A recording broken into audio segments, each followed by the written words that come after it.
وہ دانائے سبل ختم الرسل مولائے کل جس نے غبار راہ کو بخشا فروغ وادی سینہ، جناب صدر، محترم اساتذہ کرام اور دیگر شرکائے مجلس، السلام علیکم ورحمۃ اللہ وبرکاتہ۔ موضوع سخن ہے سیرت محسن انسانیت۔ میرا منہ اور سرکار مدینہ کی ثناخوانی، میرا منہ اور سرکار مدینہ کی ثناخوانی، مجھے معلوم ہے اپنے سخن کی تنگ دمانی۔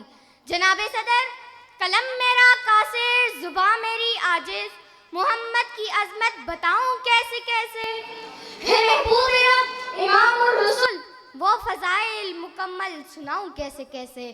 بعثت نبوی سے قبل پورے جزیرۃ العرب پر کوئی حکمرانی کرنے کے لیے تیار نہ تھا اور نہ نظام مکمل تھا۔ عدالت، انسانیت، امانت و دیانت، عفت و عصمت، صلاح و تقوی، زہد و ورع کا جنازہ نکل چکا تھا۔ شرافت اور عزت کی کلیاں مرجھا چکی تھیں۔ شرک اور ضلالت کی تاریکی ہر سمت آ رہی تھی۔ نفرت، ظلمت، شقاوت اور عدالت کا دور دورہ تھا۔ شاعر نے کیا خوب منظر کشی کی ہے۔ بدی کا زور تھا، ہر سو جہالت کی گھٹائیں تھیں، فساد و ظلم کی چاروں طرف پھیلی ہوائیں تھیں۔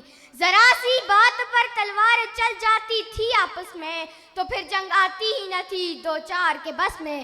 اگر لڑکی کی پیدائش کا ذکر گھر میں سن لیتے تو پھر اس معصوم کو زندہ زمین میں دفن کر دیتے۔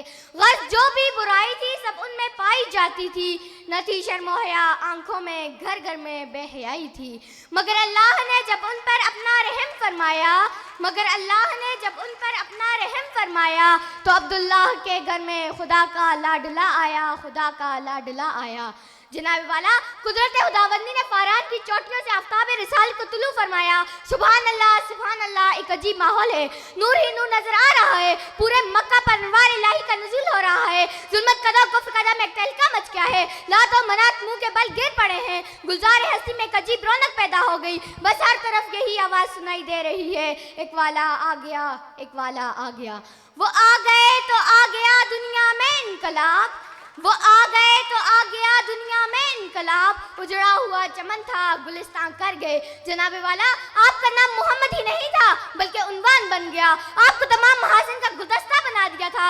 ہمارے نبی کے اندر حضرت آدم کی صورت تھی، حضرت شیش کی معرفت تھی، حضرت نوح کی شجاعت تھی، حضرت ابراہیم کے اخلاق تھے، حضرت اسماعیل کی زبان تھی، حضرت اسحاق کی رضا اور حضرت صالح کی وضاحت تھی۔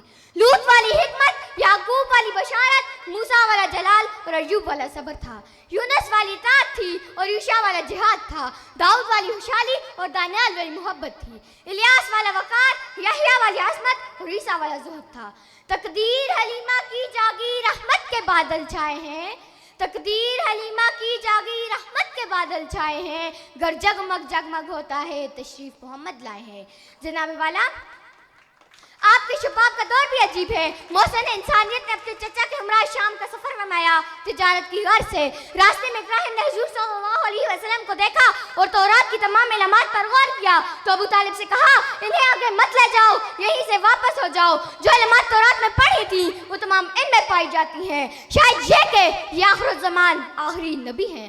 محسن انسانیت جس طرح اخلاقاً خوبصورت ہے اسی طرح حسن و جمال کے بھی پیکر تھے۔ حضرت عائشہ صدیقہ رضی اللہ عنہا فرماتی ہے، حضرت یوسف علیہ السلام کو دیکھ کر ان مصر کی عورتوں نے اپنی انگلیاں کاٹتی تھیں، اگر وہ محبوب کبریا کو دیکھ لیتی تو اپنے دل کاٹ لیتی۔ صحن چمن کو اپنی بہاروں پر ناز تھا، صحن چمن کو اپنی بہاروں پر ناز تھا، وہ آ گئے تو ساری بہاروں پر چھا گئے، والسلام۔